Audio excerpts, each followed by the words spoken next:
as the foil, the epi, and the saber. Am I saying that right? The traditional blades used in the Olympics.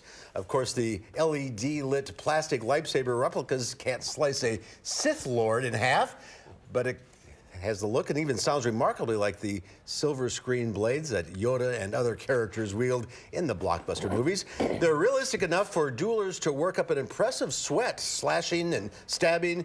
They're organized in 3-minute bouts. Points are awarded depending on where the blows land. 5 points for the head, 3 for the legs. The first 15 points wins. I'm not sure it's going to be an Olympic sport. More kids interested in fencing. Yeah, any activity. Yeah, that's good. Yeah. All right, that's our time for now. Thanks for watching. Have a good day. 5 starts right now. And right now at 5, we are live. Narrow the field of mayoral candidates in the 2019 spring primary. Learn what a local police force would like from its residents in order to help keep an eye on things. And a bizarre spill on a Rock County road at some a story behind all these golf balls tonight. News 3 now at 5. From the Channel3000.com Alert Center, this is News 3 Now at 5. And thanks for staying with News 3. Police have arrested a Beloit High School teacher today. 53-year-old Scott Abbott of Rockford facing a tentative charge of sexual assault of a child by a school staff person. We featured Abbott in a story last August about his class, and according to a release today, police said the investigation involves a report of inappropriate touching at Beloit Memorial High School. Police did not specify when that incident took place. Well, it is primary election day, and there's still plenty of time to vote. The polls will remain open for about 3 more hours. Our Killy Arthur joins us live at a polling place on Madison's west side. Killy? Hi there, we're at Sequoia Library. Now, this is an area with generally very good voter turnout. About 30% of registered voters have voted in this ward today. So far, overall in the city, just about 13%. Now, the big draw today is, of course, the race for Madison Mayor. Madison Mayor Paul Soglin looking to add 4 more years to his 22 years in the role, but 5 others looking to take him down, including Satya Rhodes Conway, a former alder and head of the Mayor's Innovation Project at the UW, current City Alder Mo Cheeks, who also serves as a VP at a software company, Rod Shukla, the director of a conservation group, River Alliance of Wisconsin. Now, the city's race equity coordinator, Toriana Petaway, is running as a write-in candidate after falling 1 signature short of getting on the ballot. And last but not least is comedian Nick Hart, looking to become the first professional comic to lead Madison. Now, the 2 with the most votes tonight will advance to the general election.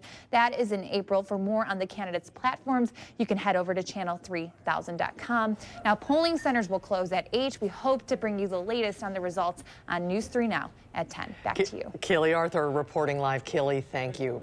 More snow is on the way tonight. Dave Caulfield has the latest on the forecast. He joins us from the weather patio. Dave? Hey, Susan. No snow falling right now across southern Wisconsin, but that may change pretty quickly, especially as we get into early tomorrow morning, and we could see some impacts to the Wednesday morning commute because of that snow. Let's go ahead and take a look at Doppler track. Actually starting to see a few light returns move into northeastern Iowa, but I think the bulk of that snow activity is still well to the south and west. It will arrive across southern Wisconsin in the early morning hours of Wednesday, and it will greet us to start that Wednesday morning commute. Could make things a little bit slippery as you're heading off to work and school. Live look in Madison at mostly cloudy skies on the WISC-TV Skycam. Temperatures are in the low to mid 20s for the most part across southern Wisconsin with the wind chill. Winds aren't too bad, but it still does feel like the single digits and teens for much of the area early this evening. Your day planner for Madison into the next few hours. Temperatures will fall into the upper teens and then stay pretty steady as we head into the overnight hours with mostly cloudy skies. We do have a few alert days to talk about, and we'll go over timing, threats, and totals of this next round of snow in your News 3 Now First Alert forecast in just a few minutes. Okay, Dave, thank you. For the first time during the 2018-2019 season, a child in Wisconsin has died from the flu. It happened in southeastern Wisconsin.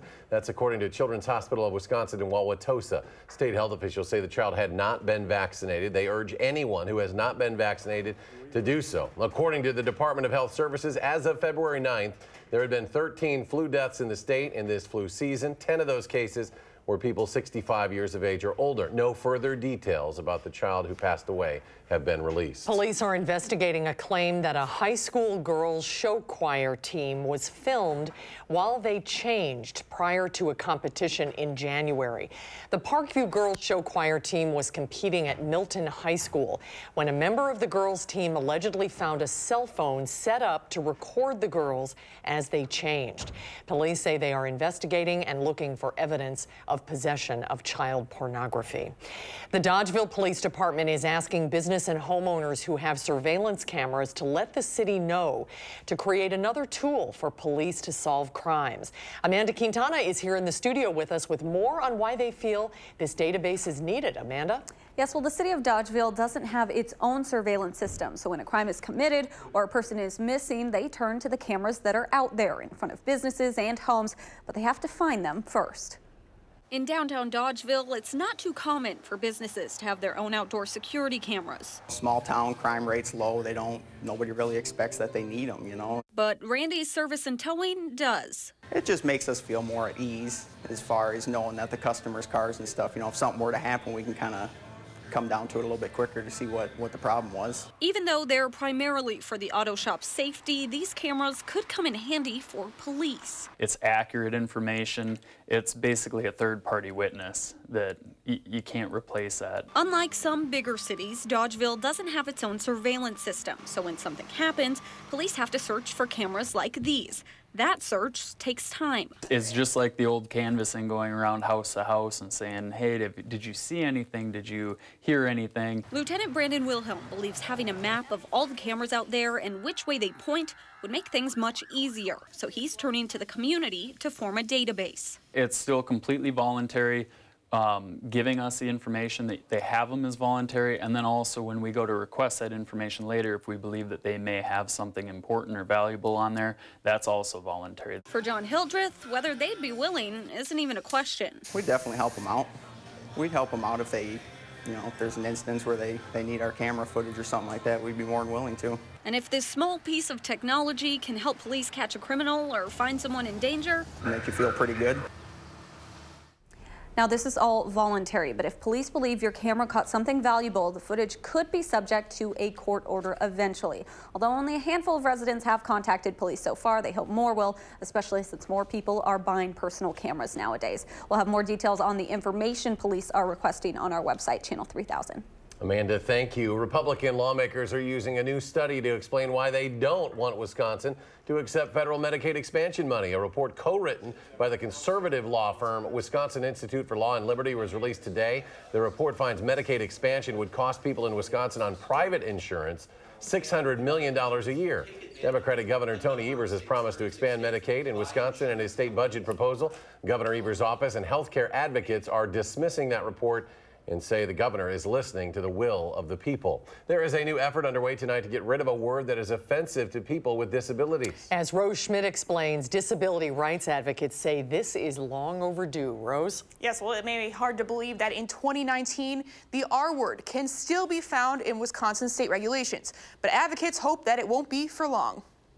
Grace is the light of our life. Patrick Ryan can't help but smile as he talks about his 10-year-old daughter. When we first got the diagnosis, it was tough. We had to kind of digest it.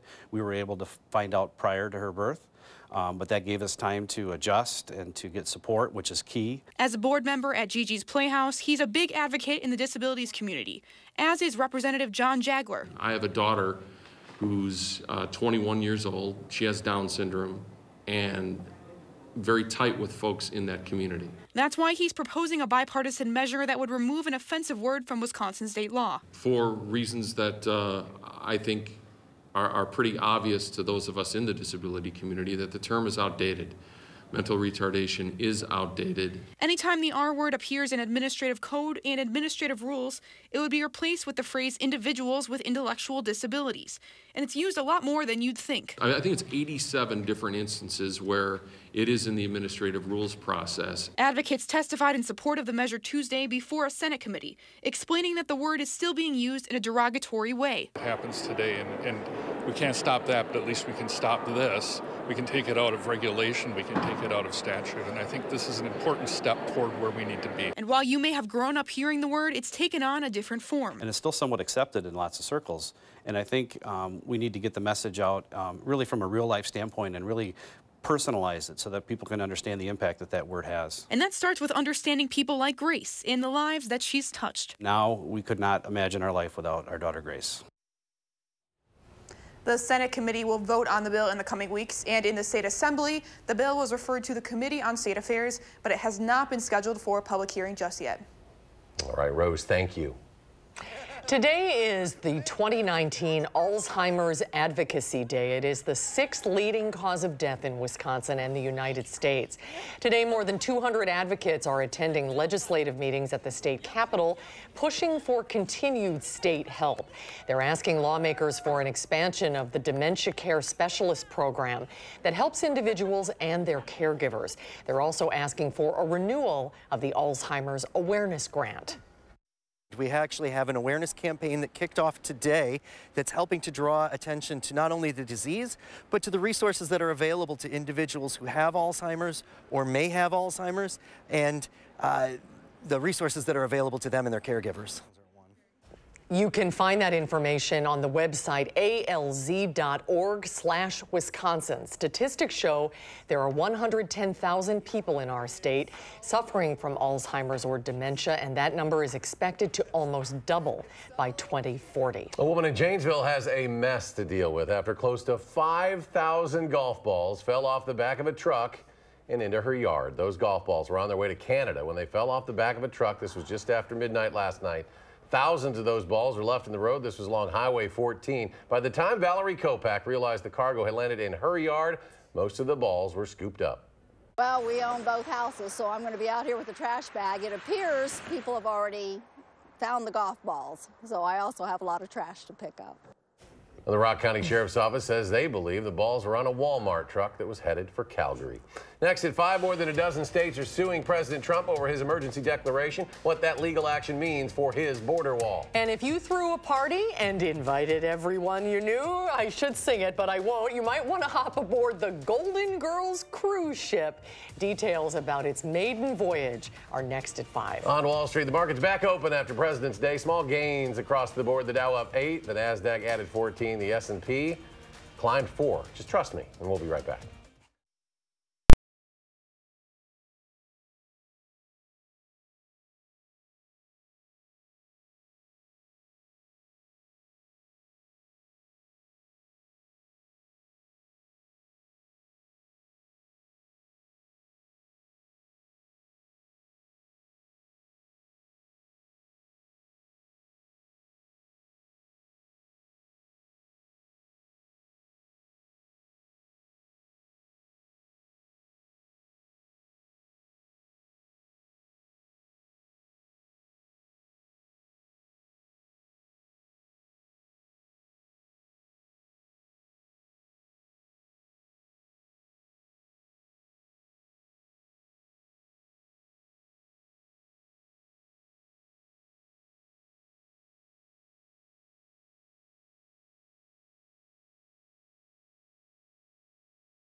Senator Bernie Sanders has officially announced that he will run for president. The Vermont independent senator will once again seek the Democratic nomination in the 2020 race. He becomes the 10th candidate to join the Democratic field. Attorneys general from 16 states filed a lawsuit last night seeking to stop President Trump from implementing his national emergency declaration in order to build a border wall. The lawsuit calls the president's decision to declare a national emergency, quote, unlawful and unconstitutional, showing flagrant disregard for the separation of powers. President Trump tweeted this morning that he predicted the lawsuits and said they were being mostly led by, quote, open border Democrats and the radical left. Any number of people, any number of states will be harmed by what the president is proposing to do. You can't raid $8 billion worth of services in this country and not harm someone. A new poll from NPR finds a majority of Americans surveyed disapprove of the national emergency declaration. The numbers do fall largely along party lines, with independents breaking against the president's decision. Legendary fashion designer Karl Lagerfeld has died. He made his mark on the fashion world by serving as the creative director for Chanel and Fendi. His designs were often showstoppers on runways and red carpets. Lagerfeld was also an impressive linguist, switching between perfect French, English, Italian, and his native German during interviews at fashion shows. Karl Lagerfeld was 85 years old. The FAA is investigating how Southwest Airlines calculates the weight of checked bags. According to the Wall Street Journal, the FAA and agency documents indicate airline workers made mistakes which caused pilots to calculate the wrong weight of planes at takeoff. Those errors occasionally caused the reported takeoff weights to be 1,000 pounds below the plane's actual weight.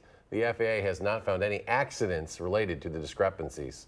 Payless is planning to close all stores in the U.S. and Canada by the end of May after filing for bankruptcy again today. Liquidation sales are underway. 16,000 people will lose their jobs. More than 400 other stores owned by the company will stay open in 20 other countries, primarily in Latin America. The Golden Girls cruise will officially set sail about a year from now. Appropriately enough, it leaves from Miami, the setting of the iconic 1980s TV show.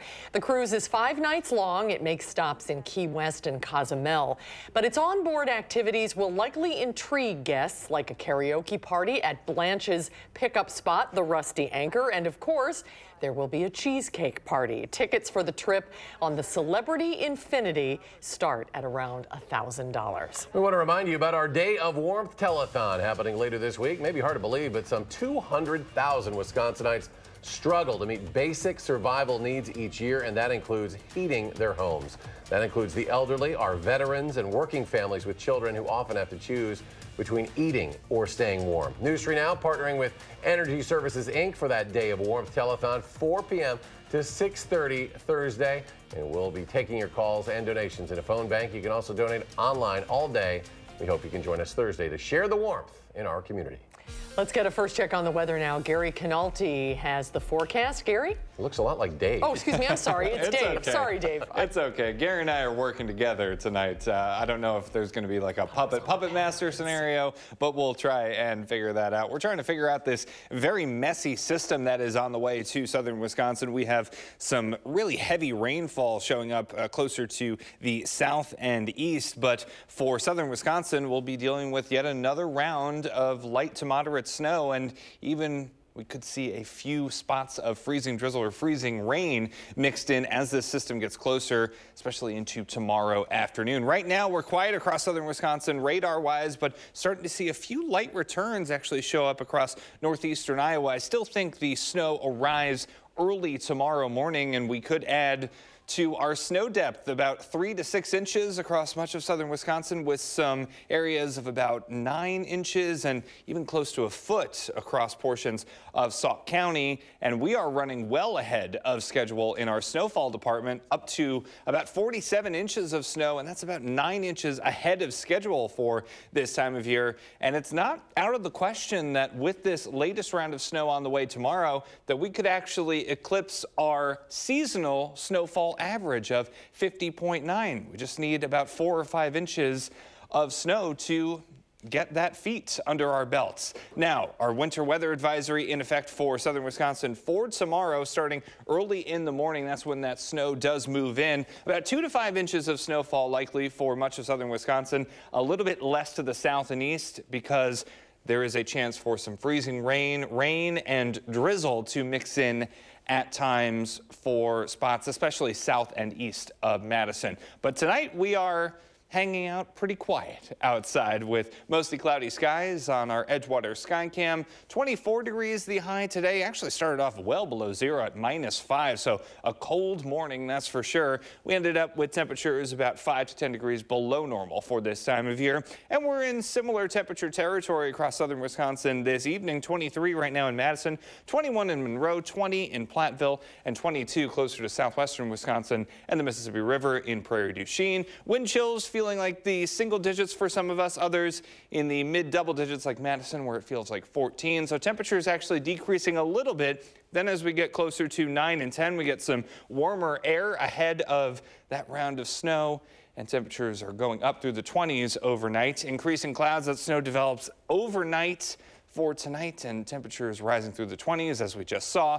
For tomorrow, highs will be in the mid-30s. Occasional snow. There could be some freezing rain or rain, especially in spots to the south and east. So let's take a look at future tracks so we can see kind of what to expect. So this snow will be around for the morning commute, so some slippery roads and reduced visibility is possible for that commute tomorrow. So plan ahead, give yourself extra time, and take it slow out there as that snow is falling. Then as we get into the afternoon hours, the activity starts to dwindle down a little bit, but still some flurries and patches of freezing drizzle possible for the afternoon and evening hours. We are clearing out after that with temperatures back near 30 for Thursday. So about 2 to 5 inches of snow possible for much of southern Wisconsin, 1 to 3 inches for spots south and east of Madison, and some minor ice accumulations are possible. Quick look at that 7 to 10 day forecast. We're looking at some more alert days in the forecast as we head into the weekend with some more mixed precipitation possible. Rain, snow, sleet, freezing rain all could be in the cars as we get into Saturday and Sunday. So let's take a look at your first alert traffic update. We are watching Seminole Highway and the Beltline. We're noticing quite a bit of slow go right now on the eastbound side, and no major accidents or incidents to report across Dane County. But as we zoom in on the Beltline, we notice those normal slowdowns for the afternoon and evening hours. Eastbound Verona Road to John Nolan Drive on the Beltline is 10 minutes, so a little bit slow, average speed of around 25 miles per hour. And some other routes, westbound the interstate to University Ave, a little bit slow at 18 minutes, average speed of around 50 miles per hour. And that's your first alert traffic update. All right, Dave, thank you very much. New Jersey is considering the nation's strictest ban on all that plastic that often litters the beaches there. Why not everyone is on board with it? It's just ahead.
New Jersey is the newest battleground in the war against plastic pollution. The state is considering whether to adopt the strictest plastic ban in the nation. Kenneth Craig reports. Plastic or paper is a question you won't hear at grocery stores in Hoboken, New Jersey. Would you like a brown bag or a reusable bag today? That's because single-use plastic bags are banned here, and soon it could be that way for the entire state. Jeff Tittle is with the Sierra Club of New Jersey and supports a bill proposing the strictest plastics ban in the nation. It would outlaw non-recyclable plastic shopping bags, plastic straws, and styrofoam food containers, which often litter roadways and shorelines. We're also seeing plastics here in New Jersey and in other states in our drinking water, where we're finding in our major water supply rivers microplastics. Last year, more than 30 bills were introduced in 9 states to reduce disposable plastics. Still, the United Nations Environmental Agency estimates each year nearly 9 million tons of plastic enter the world's oceans, killing countless animals like this black-footed albatross. The real issue with these products, whether it's a plastic bag, a straw, is littering. Dennis Hart is with the Chemical Council of New Jersey, representing some of the world's biggest plastic manufacturers. Littering issues. He argues that paper creates pollution too and is less efficient. In the long term, it's more harm to the environment to offer a customer a cardboard food container than a polystyrene food container. Antonio Gray says he won't miss the plastic. It's about time that we have actually caught up to the rest of the world. And the rest of the world is watching this high-stakes battle to see if the Garden State can set a new standard in the war on plastic.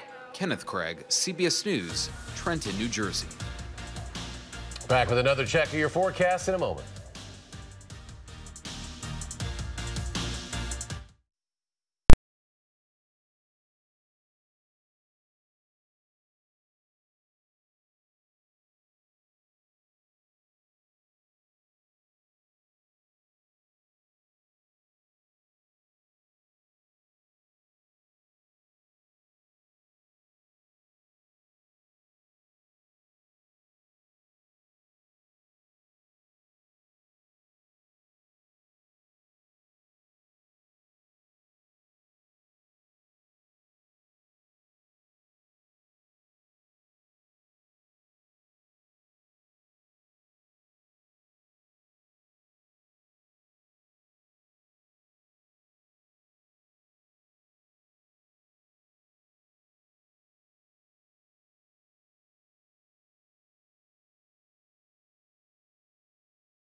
Well, the Oscars are this weekend, and final preparations are underway for this year's Academy Awards and the Governor's Ball, which is the Academy's official post-Oscars celebration. Well, the Governor's Ball immediately follows Sunday's ceremony. It includes 1,500 guests.